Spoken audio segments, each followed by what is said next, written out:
আসসালামু আলাইকুম ওয়া রাহমাতুল্লাহ।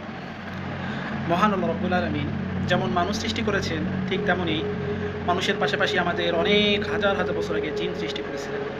আল্লাহ রাব্বুল আলামিন সে সকল জিনদের মধ্যে কিছু ভালো জিন আছে, আবার কিছু খারাপও জিন আছে।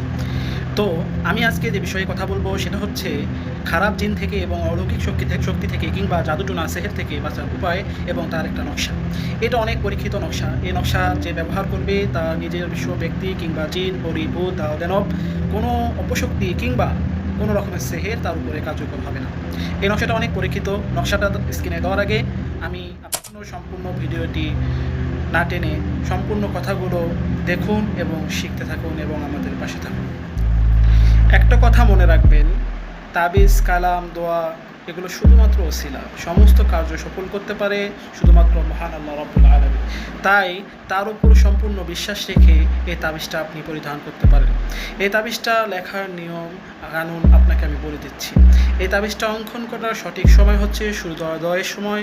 সূর্যোদয়ের সময় এই জায়নামাজের মধ্যে বসে পাক পবিত্র অবস্থায় এই নকশাটা অঙ্কন করুন। অঙ্কন করার পর নকশাটার মধ্যে কিছু আতর, কিছু সুগন্ধ জাতীয় জিনিস, একটা সুই, একটা বড়শি ছোট ছোট করে ভেঙে দেবেন। কেউ আছে যে পুরো সুই পুরো বড়শি দিয়ে দেয়, না, ছোট ছোট করে ভেঙে দেবেন। ভেঙে দেওয়ার পর নকশাটা আপনি পেঁচিয়ে নিন। পেঁচিয়ে দেওয়ার পর কোনো মাদুলিতে ভরে আপনি আপনার ডান হাতে ব্যবহার করুন।